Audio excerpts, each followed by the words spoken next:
How's it going, everybody? Welcome to the channel. As always, if you enjoyed today's video, don't forget to hit that like and subscribe. It helps out, means a ton. You guys get plenty of fun stuff, not just Ayashimon. I'm still not 100% positive on that pronunciation, but we're going to run with it for now. It's okay.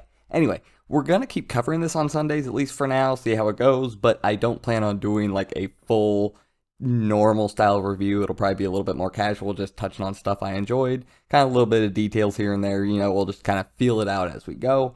See how it works. Anyway, getting into it, yeah, this series is just going to be a bunch of fun. That's the only way I can really put it. But anyway, the girl, I'm not going to try and pronounce her name. Urara? I don't know. Anyway, doesn't matter.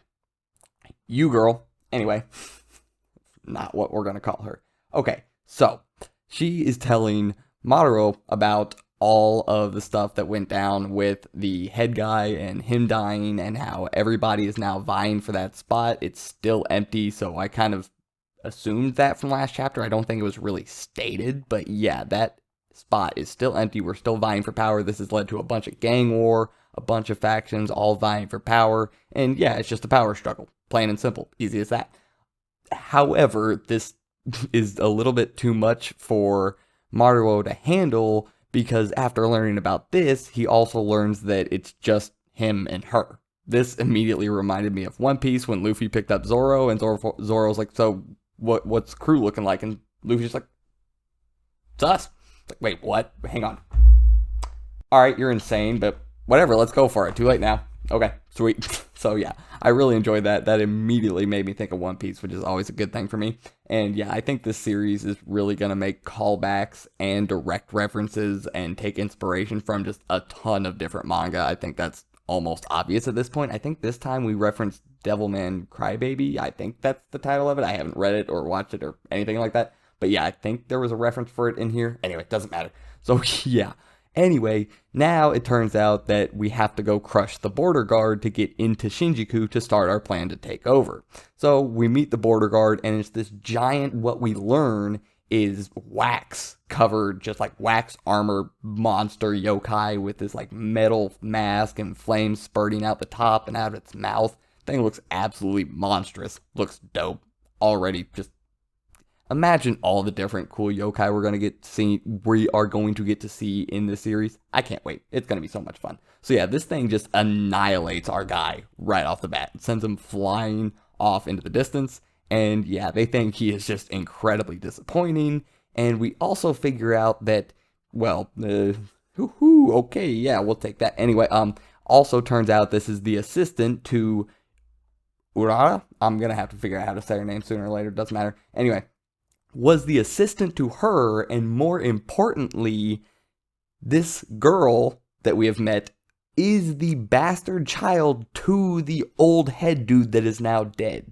So if you gotta think about it, kind of the rightful heir to all of this, but I mean, it's yokai, it's yakuza, it's power struggle, like I said. So yeah, had to get out of there. That's what the assistant did when she found out about the chairman's death, took her and ran.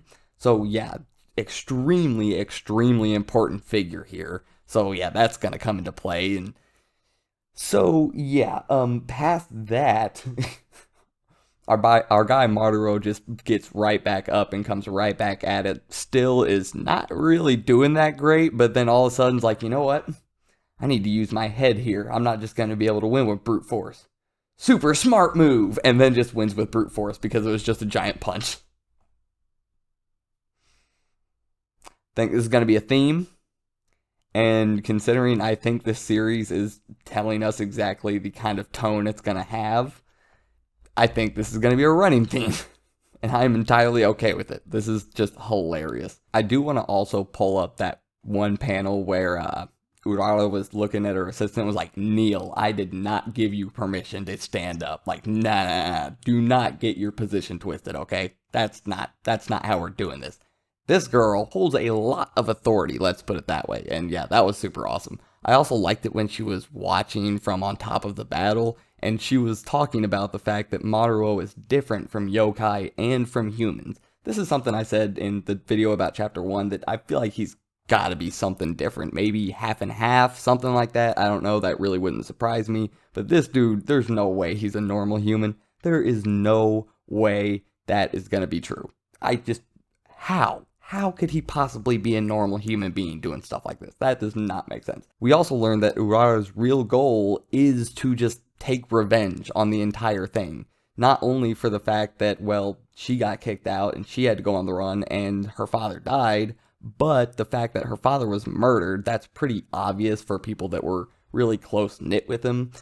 Maybe from the outside, not so much, but if you were in the circle, probably pretty easy to tell.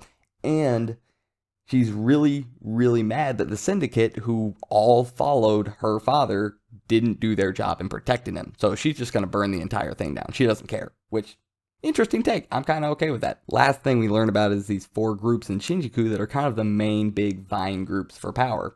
And they are, well, I'm not even going to try to remember all these, so I'm just going to read it. The first is the new Enma Syndicate, led by the second chairman, who is said to be far more vicious than his predecessor, so looking forward to finding that out. The Todoroki Alliance, a collection of biker gangs who split from the syndicate. Ayakashi B-Stars, the host club that controls most of the nightclubs and cabarets in Shinjuku. Last but not least is the Kori Hotel Group. They're an external faction that started expanding into Shinjuku turf. So this power struggle has also let people from the outside work their way in, which does make sense. It weakens everybody's hold on the territory when everybody's fighting over the territory.